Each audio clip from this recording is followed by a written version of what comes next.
Hello, and a very warm welcome to Cultural Communication Confidence with me, Victoria Reynoldson, and a very warm welcome to Yarona Boster. Thank you so much for joining us here today.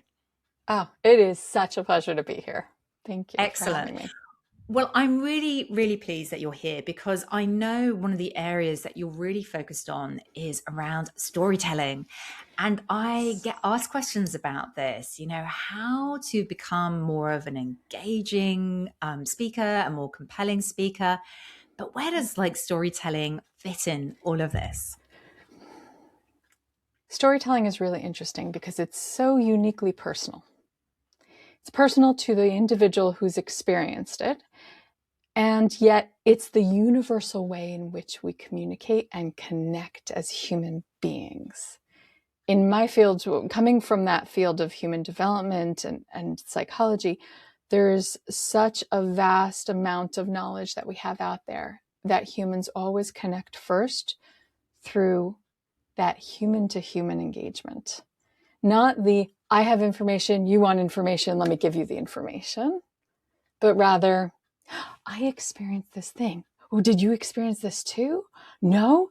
And the person who didn't experience it is either fascinated or, if they have experienced something similar, they're relating. That is why storytelling is the most engaging thing we can do. But I do know that for professionals, it's so easy to get caught up with, what do I say? What do I not say? That's probably the hardest part. What am I supposed to say? What am I not supposed to say? The reality is, there's no not supposed to say. It's really more about how you serve it up. So I can explain a little further. Would you like me to explain that a little further? Yeah. Well, if I just jump in just for that Yeah, second, because I please. think that's a really interesting observation. Because I think often what I see with people that I work with as well is that there's that sense of almost trying to cram, like, this is how much I know about this topic, or, let me show you all the facts. Let me try and persuade you rationally with the head about Right. this. So I love that idea of, this is not something new. Storytelling is clearly part of our Yes, DNA, like going it back all the is. years. It But is. I'm really am curious about how, because I think people see, like, maybe people on the TED stage, and I know that's a great part Mm-hmm. of what you do as well. But how do people develop this storytelling in a professional setting that works? The first thing you have to do is not come at it from the story, but come at it from the receiver. Mm. Who are you speaking to? That is the first part of it, because if you don't know who you're speaking to, you don't know what part of the story is going to be most relevant. A lot of times when we have an experience, any given experience, it can be really anything. We often think, oh, all of this stuff is important because it's important to me. But that's not necessarily the case for the audience. So the first thing we have to do is think about, who am I communicating with? Is this somebody that's my subordinate? Is this somebody who has a family? Is this somebody who's exhausted because they've been, they came in and they worked after hours for the last couple of weeks? What is their experience currently? And then that I kind of think about it like coming from the back end of things, coming from the end piece, who is receiving this, allows you to then step it backwards to think about, what then do I need to share that's relevant for them? So it's kind of asking yourself, what do I need to say, not what do I want to say? Mm. Which Mm. makes it easier to figure out what pieces are actually about me and what pieces are actually for them. Mm. So let's take an example. And by the way, when I talk about stories, I want people to understand that storytelling comes from examples. Examples, metaphors being universal, right? Things that we can say that a lot of people are going to be like, oh, yes. But examples of experiences, not just an individualized experience, but more a universalized experience. Like, let's take a really simple one. you're at the grocery store and you're on the checkout line and it's taking forever. Now, a lot of people can relate to this because a lot of people, a very large majority of people, have been to a grocery store at some point, have been to on a checkout line at some point, and it has taken forever at some point. So that's what I call an example, because it's more of an en masse experience. Mm-hmm. And when we take that, we can talk about it to the person that we're speaking with. So let's say the person we're speaking with is somebody who is struggling with patience. Mm-hmm. Maybe they're someone who's your subordinate and you've noticed that they have no patience for the clients whatsoever. They're constantly frustrated because they send an email and they don't get a response back within minutes. And they're like, why isn't this client responding? I don't know. So this is a patience issue that your subordinate is having. And you need to relate to that experience of them lacking patience. So you might use a universalized experience like that, or you might use an individualized experience of a story where you had that same exact experience or a very similar thing that they're going through. So those are what I talk about, the difference between a story, your personal experience, versus an example, and then metaphors being more like a classic, a bigger relatable, those universalized metaphors. Like, if you've ever been on a line, you know it takes time, that kind of thing. Right? Yeah. And I love the way you brought that to life, because I think that's really helpful to sort of say, well, actually, there are different ways you can tell that story. But it also sounds like, sometimes I think people get fearful of the word storytelling, like it's some long story you've got to tell. But it sounds like it can just be about trying to relate it through even just a couple of sentences, a couple of lines about, what is it comparable to, or what is it, what's an experience it's similar to. So that's how I'm interpreting what you're saying here, Yarona. Is that right? Yes. If you are a leader, the worst thing you can do is talk someone's ear off about an experience you had. Because your position is to continue to lead and guide. So if if you are speaking on a big stage and you take the majority of the time to tell your personal experience, what you're actually asking for is for the audience to acknowledge your experience and to take ownership of that experience. It's kind of like going to therapy. You're not in a therapy session. In a therapy session, or if you're with your partner and you need to let off the steam and vent out an experience you had, that's one setting where you story and you want to give all the details. Okay, that's fine. But the reality is the details are less important than the point of the story, the lesson behind the story. And if you're in a leadership position, the best thing you can do is get to the point. Yes. Yeah. Is give them a piece of the story that gets to the point you're trying to make. That makes a lot of sense to me. And I suppose the other thing that I'm thinking about is, so storytelling actually can be very powerful in these kind of individual one-to-one conversations. But also people often think about storytelling when they're thinking about, okay, how can I make this presentation, this talk I need to do, like more engaging? And that's quite interesting, because I know you started with like, who are you talking to? When you're talking to a lot of people, there might be lots of different people in that audience listening to you, some of whom you know and some of whom you don't know. So how does that work in that broader context? Like, how can you bring storytelling to life in that kind of environment? That is such a really good point, because here's the thing. If you're speaking to a broad audience, they still usually have certain commonalities. Depending on the audience and the circumstances, let's say you've been asked to present for a group of people who are struggling with XYZ. Usually you're paying attention to, what are they struggling with right now? Why are you being brought to speak to them? So you're speaking to their problem. That does give you a commonality. You're usually not speaking to a universal audience that's dealing with all sorts of struggles. You're usually speaking to an audience that could be anything from They're people in the mental health profession. They are leaders who are trying to connect better with their people. They are people who want to get on public platforms and they don't know how, or they want to start something. There's usually a desire or a problem that you are there to talk to. Mm-hmm. So you are actually starting not with a universal audience, you're starting with an idea of something that the audience needs. Mm. When we start again from that, we can always find something that the audience needs. There is something they need or that they're struggling with. And if we can identify those things, then we have our sail through point. Then we have our place to begin.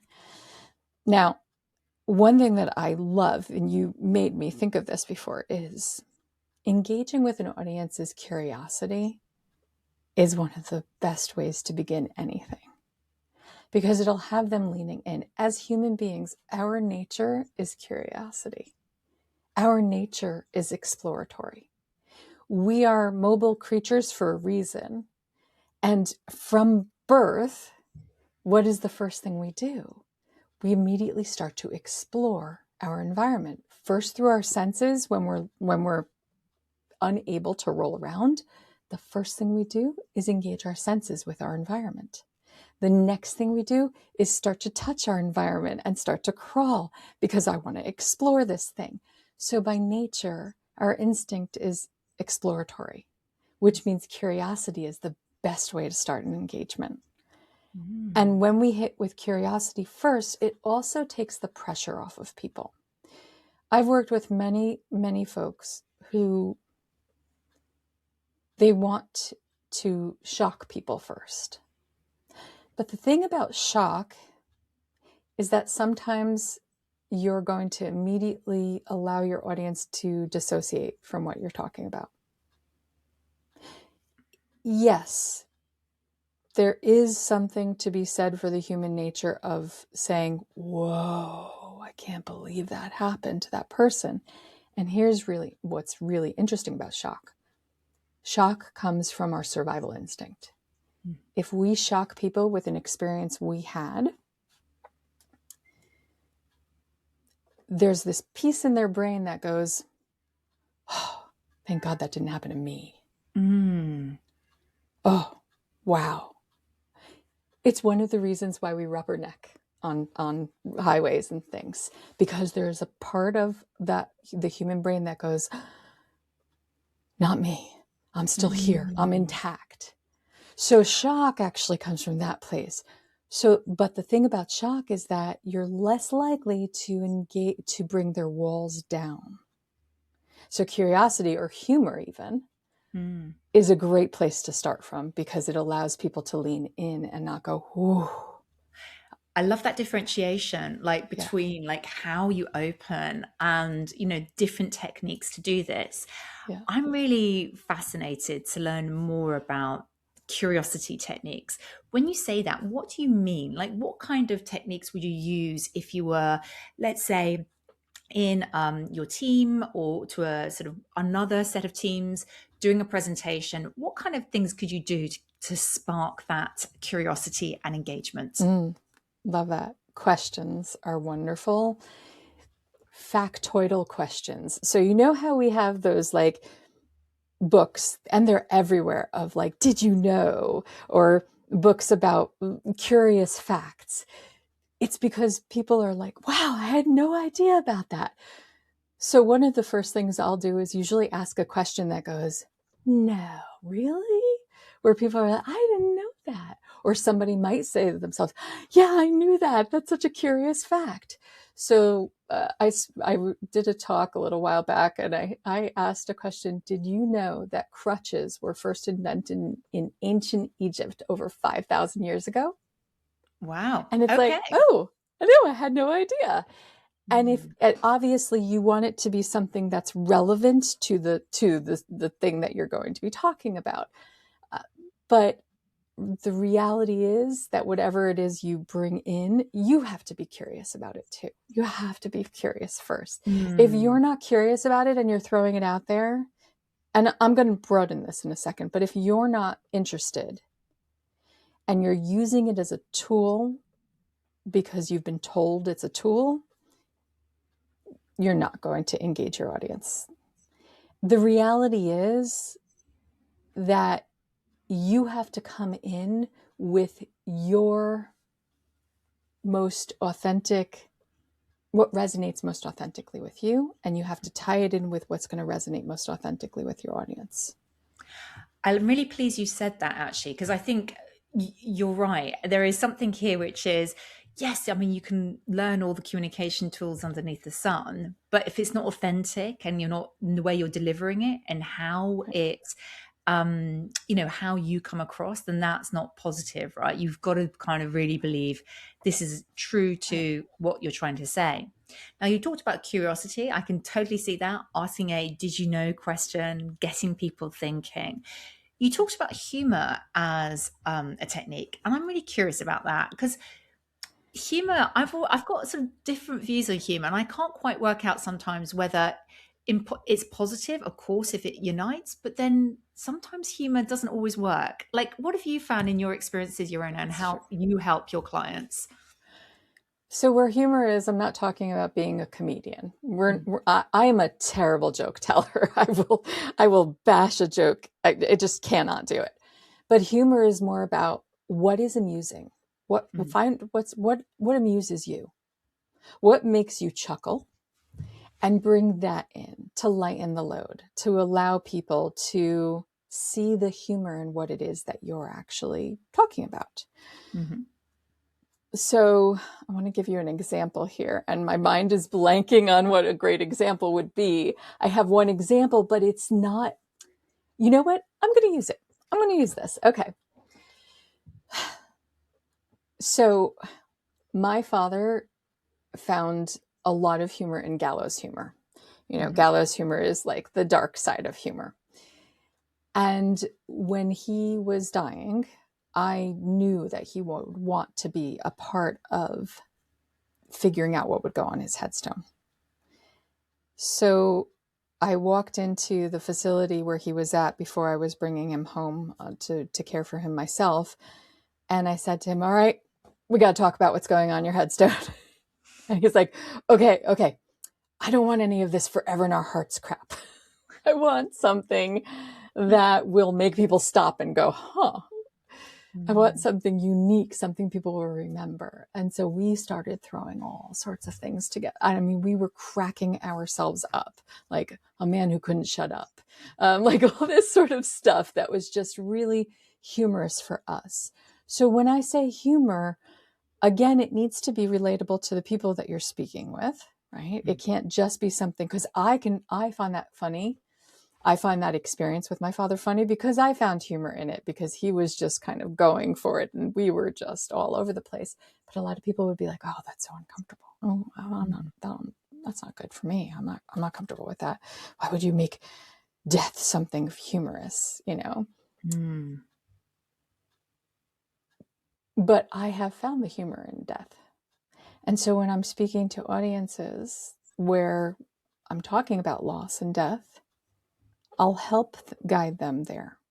But I won't do it right away if they are first coming in with pain and suffering. I'll talk to them about the pain and suffering, and then I'll give them the guidance towards lightening the load. So when I talk about humor, I don't necessarily mean starting right off with humor, especially if it's something like, you're not there to crack a joke.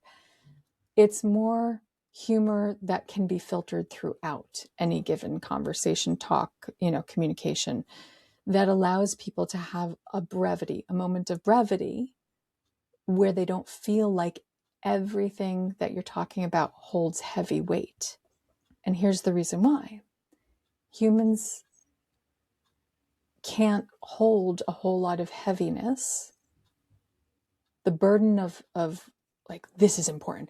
If you walk into a meeting and you're telling everybody, this is important, and this is important, this is important, this is important, what you're actually doing is putting the boulders right on their shoulders to go, oh my God, the burden of this is too much.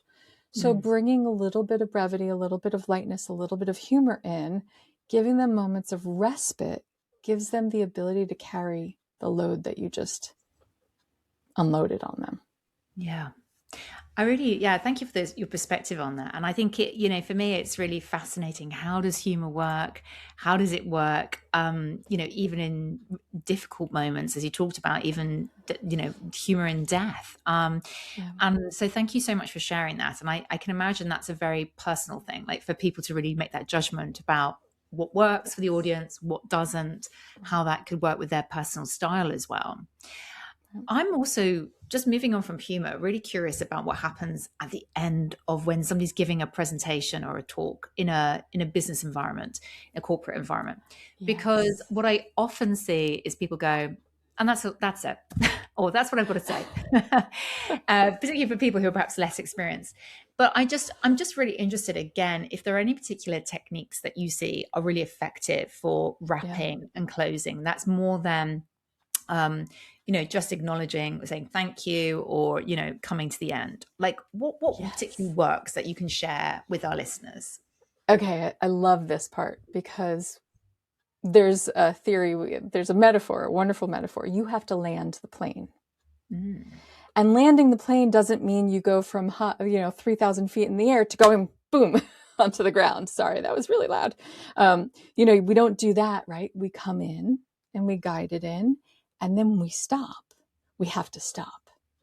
We can't just keep going bump, bump, bump, bump, bump. Because I have seen people who will actually go, and one more thing, and one more thing. And people are like, oh, wait, it's not done yet. So I've seen that side of things. And then I have seen people just go, boom, I'm done.